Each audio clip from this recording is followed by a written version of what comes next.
The scissors didn't tremble in the general's hand, everyone else in the courtyard did. Soldiers stood in rigid ranks, their breath frosting in the morning air, but their eyes kept drifting toward the young woman forced to her knees in the dirt. Her hair, once tied neatly behind her head, fell in dark waves around her face, and those strands were now the target of his punishment. No one spoke. Silence had a weight to it, like cold metal pressed against the skin. He lifted a lock of her hair between two fingers, studying it as if it personally offended him. The woman did not bow, did not plead, did not even blink. There was something unsettling in the stillness of her expression, a quiet patience that unsettled even the men who barely knew her. Most soldiers begged or cursed when humiliated publicly. She didn't, and that only fueled the general's growing irritation. The courtyard stones beneath her knees had already numbed her legs, but she didn't shift for comfort. She absorbed the cold, the discomfort, the staring eyes absorbing it the way a stone absorbs rain. She looked at the ground, but her mind was elsewhere, locked behind an invisible door that no one present had the right to open. The general's voice carved through the air with a sharpness that made even the seasoned officers stiffen. He spoke of insubordination, disrespect, the need to make an example, yet none of his words pierced her. What cut deeper was the knowledge that every pair of eyes here assumed she was powerless, insignificant, someone to discipline rather than someone to understand. And she had learned long ago that being underestimated was its own kind of shield. As he pressed the cold metal blades close to her scalp, a gust of wind slipped across the courtyard. It tugged gently at her hair as if trying to rescue the last strands of dignity she had left. The soldiers closest to her flinched when they heard the first sharp crunch of hair being severed. A lock fell onto the stone, light as ash, drifting until it rested near the toe of a boot that dared not move. She didn't so much as lift her chin, but inside her chest a memory stirred, unwanted, sharp, and painfully alive. The smell of smoke, the sound of boots thundering through a corridor, her mother's trembling voice urging her to run. The desperate breathlessness of a girl who survived what others didn't.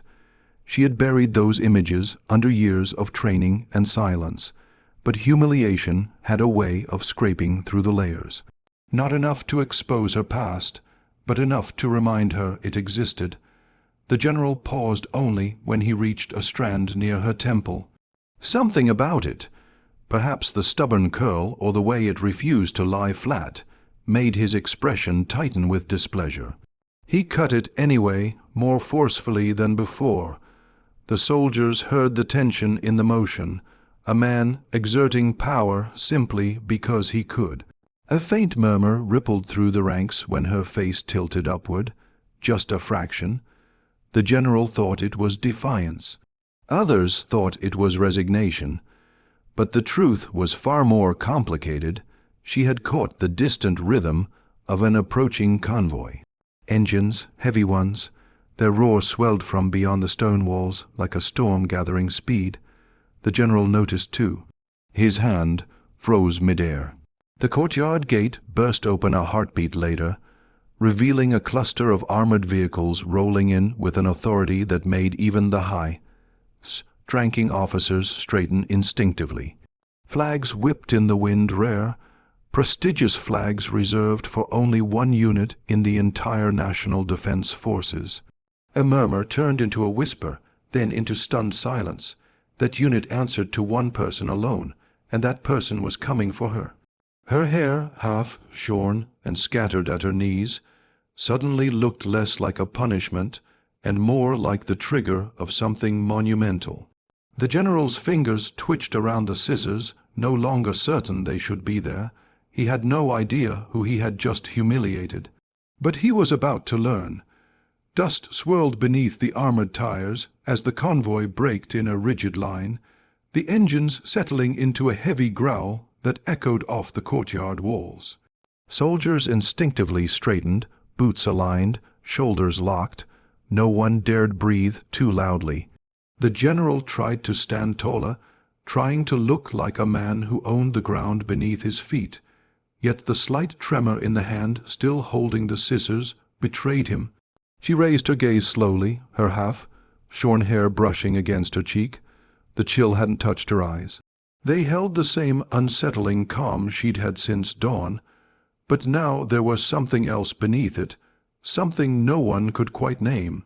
Not hope, not fear, something wiser, deeper, like a storm that had already passed through her once and left her unbreakable. The first vehicle's door opened with measured purpose. A man stepped out broad-shouldered, clean, cut, uniform immaculate in a way that suggested obsession rather than vanity. The crest on his sleeve glinted like fire in the pale sunlight. Soldiers recognized it instantly, and a ripple of unspoken alarm traveled through the ranks. It belonged to the nation's most protected, most secretive elite command. Rumors said its members were ghosts, shadows, people whose identities were locked behind more classified files than the president himself. The commander of that unit, a man known for his cold logic and uncompromising discipline, stood at the center of it all. Yet the moment his eyes locked on the kneeling woman, the severity in his posture cracked. Not fully, not obviously, but enough that even the least observant soldier felt something shift in the air. The general watched this with growing unease. His mind raced, trying to stitch together a justification, maybe an explanation he could throw like a shield. But something told him no shield would matter, not today, not with this unit here, not with that commander watching him as if trying to reconcile disbelief with the scene in front of him. The commander strode forward, boots striking the stones with sharp, purposeful weight. The woman kept her attention on him, and for the first time since this ordeal began, her heart stirred, not with fear, but with recognition. She had not expected him to come. She had not expected anyone to come. A hush fell so complete that even the wind seemed to bow. He stopped in front of her, close enough that his shadow fell across her knees. For a suspended moment, neither moved. Then his gaze dropped to the scattered locks of her hair. The pieces told a story, one of humiliation, power wielded cruelly, and a woman too strong to break under it. His jaw tightened. Behind him, members of his unit stood like carved stone, but their eyes betrayed shock. They knew her. They knew exactly what it meant to see her on her knees, and it wasn't obedience they saw in her stillness. It was a warning veiled in serenity. The general finally spoke, words tumbling out in a rush that tasted like fear. He tried to frame the situation as disciplinary action, a necessary correction. He spoke of protocol, insubordination, standards, but the commander didn't seem to hear any of it. His focus was locked entirely on the woman, on the shorn patches of her hair, on the dirt clinging to her palms, on the quiet strength radiating from her like a heartbeat. The woman lifted her chin, not defiantly, not rebelliously, just truthfully. She was tired of being mistaken for someone small. The commander slowly reached down, not to help her up, but to pick up a single cut strand of her hair from the stone. He held it between his fingers, examining it with a stillness that made the courtyard feel colder than any winter wind could. Something ancient flickered behind his composed expression, a memory or a promise only he understood. When he finally looked up, his gaze landed on the general, and for the first time since stepping out of the vehicle, he spoke. The words were soft, quiet, so quiet that the general had to lean in slightly just to catch them. Quiet words were always the most dangerous. The general's face drained of color. The woman did not rise. She didn't need to. Her silence said more than any outcry could have. She had endured the humiliation because she knew who she was, because kneeling did not make her lesser, because the man standing above her now, this commander who rarely broke protocol, rarely showed emotion, looked at her with something close to reverence. The courtyard, moments ago a stage for punishment, had shifted into something else entirely, a reckoning, a revelation, and the man who had thought he held the most power here suddenly felt very small. The truth about the woman, her identity, her past, and why this elite unit had come for her, still hovered in the air, unspoken but undeniable. And the general sensed, with icy dread, that everything he had done today would soon be judged through a truth he had never imagined. The commander didn't raise his voice, yet the entire courtyard felt the impact of his words. It was the kind of quiet that stripped a man of excuses, a quiet that made the general instinctively step back, though no one had moved toward him. The soldiers, still forming their rigid lines, exchanged brief glances, unsure whether they should look directly at the woman or avert their eyes out of respect they had not known they owed her. The woman finally placed her palms against the cold stone and rose with steady, unhurried grace. Her movements were calm, precise, as if she were not standing from humiliation, but rising from something sacred. The uneven lengths of her hair brushed her neck in disordered fragments, yet nothing about her looked disheveled. If anything, her half-shorn hair made the composure in her eyes more striking, sharpening the angles of her face into something fierce and beautiful in its honesty. The commander watched her rise with an expression that revealed nothing but carried everything. It was not surprise that tightened the corners of his eyes. It was the quiet ache of recognition, the kind a man feels when faced with a ghost he never wanted to lose. She didn't look at the general. She didn't need to. Her attention stayed fixed on the commander, though no one hearing their silence could decipher the history beneath it. But the third-person omniscient world around them understood. This was not their first meeting. Their stories had brushed against each other once, years ago, in an event sealed deep within classified archives. The commander had watched her walk into danger when she was barely 17, and walk out carrying the weight of an entire destroyed compound on her conscience.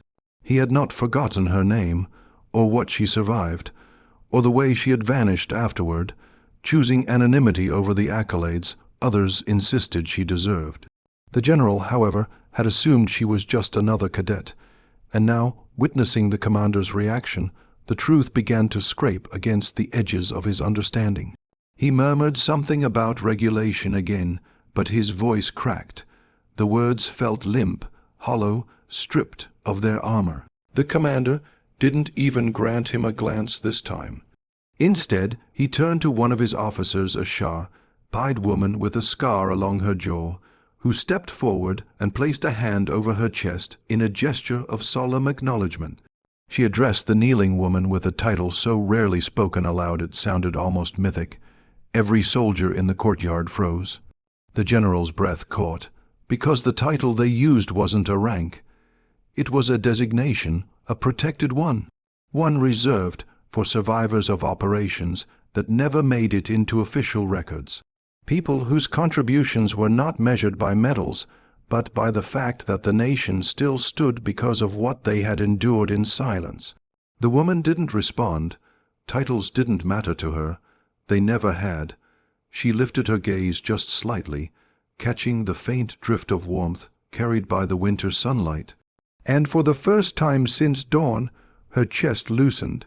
She didn't show it outwardly, but the weight behind her ribs shifted, lightened, because these people, this silent unit standing behind the commander, were not here to witness her shame. They were here to reclaim her. The general blinked rapidly, his mind scattering like loose paper in a storm. He tried to assemble the story in front of him, a protected operative, a survivor, a figure so deeply classified she had more clearance than half the officers present. He looked at the scissors still in his hand, at the strands of hair on the stones, and the realization struck him with a force that nearly staggered him. He had punished someone he was forbidden to touch. The commander finally broke his stillness and extended one hand toward her, not as a superior offering assistance to a subordinate, not as a man offering pity to a victim, but like someone extending a connection they had once carried through fire and war. She didn't take his hand, not immediately. Her eyes softened with something complex, something shaped by years of avoiding the very attention now fixed on her. She had learned to survive by being unseen, yet the moment stretched, trembling with the possibility that anonymity would no longer shield her after today. When she finally placed her hand in his, It was with the careful acceptance of someone stepping back into a life they weren't sure they wanted, but knew they could no longer run from. Their fingers touched. For a heartbeat, the courtyard felt warmer. Later the truth, everyone was declaring Wayalo the too early 1900 here, the truth about who she really was, and why the most feared unit in the nation had come for her. The commander's grip around her hand tightened not with possession, but with a restrained urgency, as if he feared she might disappear again if he blinked. The watching soldiers felt the tension ripple through the air, a silent awakening that lifted the moment beyond the boundaries of protocol. For a long beat, no one dared move. Even the winter wind seemed cautious, easing its chill as though reluctant to disrupt the unfolding truth. She straightened fully, her shoulders settling into a quiet posture of strength she never asked anyone to notice. Yet now, every gaze in the courtyard was fixed on her with a reverence she had spent years avoiding. The fragmented strands of her shorn hair brushed against her cheek, and though she felt the cool air against her exposed neck, the humiliation she had been forced into no longer clung to her. The commander's presence rewrote the entire narrative of the morning, turning cruelty into consequence, and consequence into revelation. He released her hand only when he sensed her steady footing, but his eyes remained locked on her, as though anchoring a truth he refused to let vanish again. Then he turned to the general with a calm so lethal it could silence a storm. When he spoke, it wasn't through anger or threat. It was through a simple, measured statement that cut deeper than any accusation. The general shrank beneath it. He knew now. He knew exactly who he had humiliated. Her identity, once draped in layers of anonymity, now rose quietly from the shadows. She was not a cadet, not an ordinary recruit. She was the lone survivor of Operation Nightfall, a classified mission that had saved an entire border region from collapse. A girl who had walked through gunfire and darkness with a wounded intelligence officer on her back when she was barely old enough to vote. A symbol the government had chosen to protect so thoroughly that her true name survived only in coded files and memories etched into those who owed her their lives. And the commander, he was one of them. He stepped toward the general now, not aggressively, but with a controlled certainty that made the courtyard real. The scissors in the general's grip looked pitifully small, a trinket of authority next to a man who had seen empires of violence fall. The commander's voice lowered again, but in that softness lived the weight of every promise the military had made to safeguard her. Not as a soldier, but as someone whose trauma had been deemed too sacred to ever be exposed again. The general stumbled for words. Apologies, excuses, explanations. They tangled in his throat like threads he couldn't untie. His eyes darted between the commander, the elite unit, and the woman he had demeaned without a flicker of remorse only moments earlier. Now he looked at her as though she were a figure carved from history itself, but she met his gaze without malice. No hatred, no vengeance, just a stillness so profound it humbled him more than any outburst could have. Because she had learned long ago that dignity isn't stolen by humiliation, it is proven in the aftermath. The commander made a quiet gesture, and one of his officers stepped forward, removing her own cloak and gently draping it over the woman's shoulders. It was a symbolic gesture, not of rescue, but of restoration, a reminder that she belonged not to the ground where she had been forced to kneel, but to a legacy known only to the nation's protectors. As the warm fabric settled over her, she exhaled slowly, allowing the breath to carry away the remnants of shame she had been made to swallow. She lifted her gaze toward the high walls surrounding the courtyard. These walls had once felt like a prison, but now surrounded by the only people who had ever seen her for who she truly was. They no longer held any power over her. The commander moved beside her, standing close enough that their shoulders brushed. He said nothing, but his silence carried a promise she would never be abandoned again. Not by him, not by the unit whose loyalty to her had outlived official records. The elite soldiers parted, forming a respectful path leading away from the courtyard. She stepped forward, and this time she did not hide her steps. The sound of her boots against the stone echoed with a kind of freedom she had not felt in years. Each footfall carried her away from humiliation and back into a world she had fled, but could no longer outrun. As she walked, the general lowered his head not because he was ordered to, but because guilt finally outweighed pride. He watched the half-shorn woman depart with the people who revered her, realizing that power had never been in his rank. It had always rested in her quiet endurance. She did not look back. She didn't need to. She left behind a courtyard that would forever remember the day its arrogance was humbled by truth, and a general who would spend the rest of his career reconciling the moment he learned that the woman he tried to break had already survived more than he could ever comprehend. And as she stepped into the warmth of the waiting convoy, surrounded by those who had come for her without hesitation, the commander allowed himself a brief, unguarded glance at her uneven hair. He didn't see disgrace. He saw a beginning, and for the first time in years, so did she.